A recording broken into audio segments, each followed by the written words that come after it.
Hi, I'm Vikas.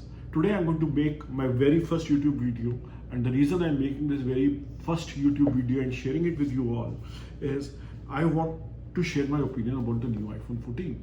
I bought this phone on the 16th. In fact, I got it in my hand on the 16th. I booked it on the day it was launched. The very first day it was supposed to be available to public. I went to the Apple store, stood in line, picked up the phone, brought it home, but I did not open it. I changed my mind. I thought I shouldn't be, it's not worth it. But over the last 6 days, this has been lying on my desk, staring at me, and now I'm going to open this. I'm going to open this because I want to share my opinion about this phone with you. I'm going to open it, unbox it. Here we go. Okay.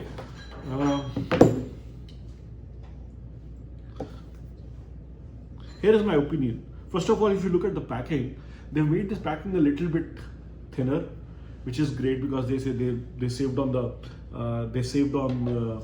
environment, and they saved on the plastic, and they saved on the cardboard and blah blah blah. If you see, they found this new way to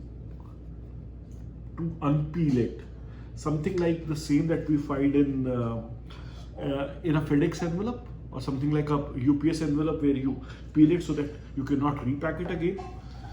I like this because in many areas where most of the times this phone is sold by resellers and distributors and dealers and small shop owners, they open it, they repack it. It used to come with a plastic sticker here, which you can, if you peel it carefully, you can put it back. So you use it for 2 days, 5 days, and then repack it and sell it off as a new one. People used to do that. So I think this is a one-time usable packing kind of material. I'm going to unpack it so that you can understand what is happening here. I'm going to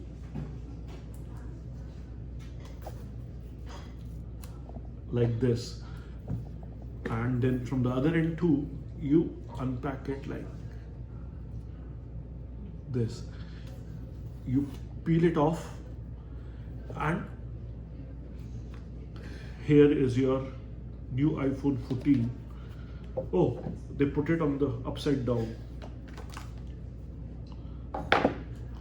This is the cable it came with. This is that typical Apple sticker. It's heavy. It's heavier than my iPhone 11 Pro that I'm using. Oh wow, let's switch it on.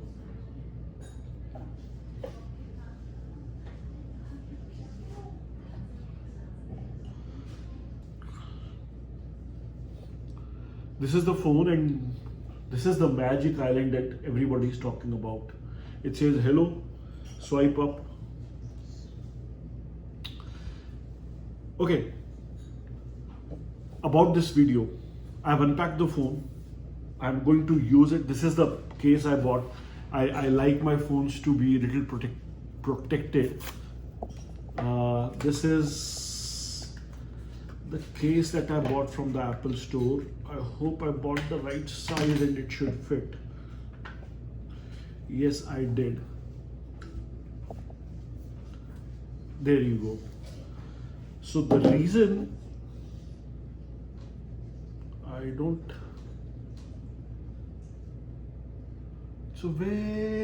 the bump, I don't think it is going to protect the camera. Anyway, it says English, select your country, United States. Anyway, the reason for this video is not about how to use this phone. Everybody knows how to do it. The reason for this video is why you should not buy it, and that is what I'm going to explain to you right away. This is the only reason why I'm saying you should not buy this phone. If you look carefully, there is no SIM card slot, and that's the only reason I don't want to use this phone. Because when you are traveling, you go to a foreign country, the first thing you want to do is You don't want to spend hundreds and thousands of dollars on the data without which you cannot live. And the easiest method was to carry one phone, go to a local shop, buy a SIM, put the SIM, use it, and forget it. But now what you have to do is you have to use the eSIM. What's the harm in it? But that is not my point. My point is inconvenience. If tomorrow I break this phone and I'm in a foreign country, I cannot get I'm using T-Mobile here. I cannot get my T-Mobile connection activated in that foreign country. I don't know how I'll do it. But had there been a physical SIM, which today in my phone it is, by the way, I'm using my phone to record the video, so I can't show it to you, but I have an iPhone 11 Pro, which is 3 years old now. I have a SIM card in it, and even if I go to a foreign country and break my phone, all I have to do is take out the SIM, put it on a new SIM, and get working. This is the single reason why I'm saying I am not very convinced in using this phone.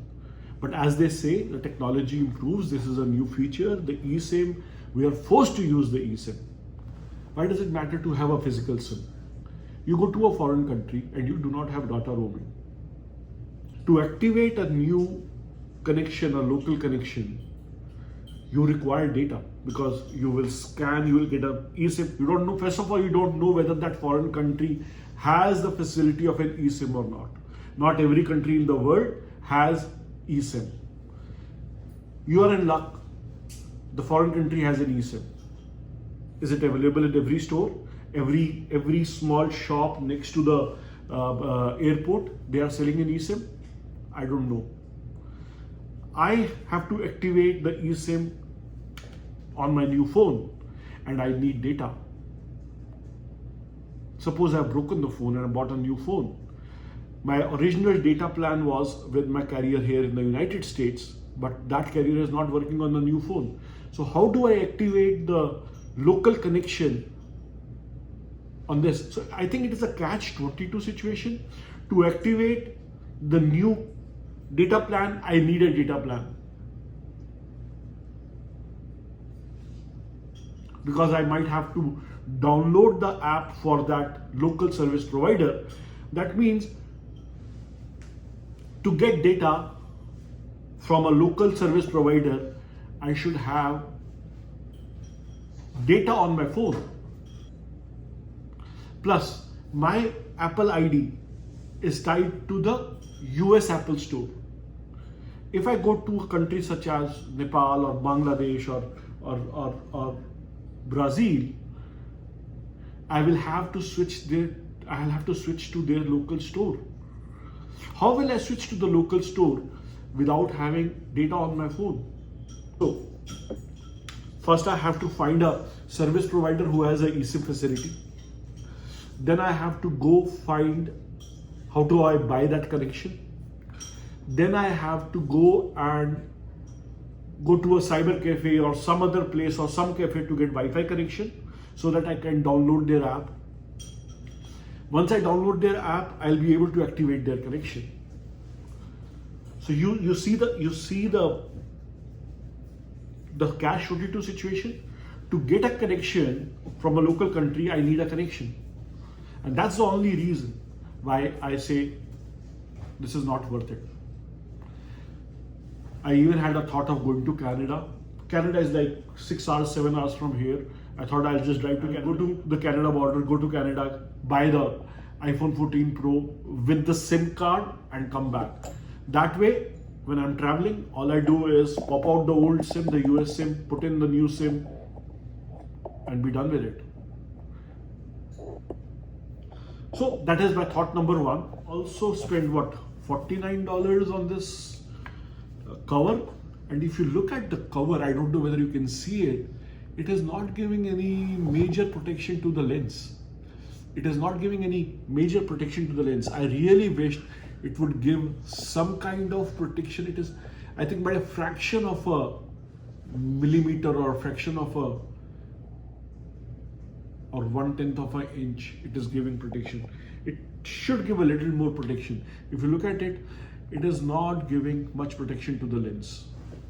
Thank you very much for watching this video. I will come back to you with more thoughts on it because I'm pretty sure I'll have more thoughts. Thank you very much for your time. Bye bye.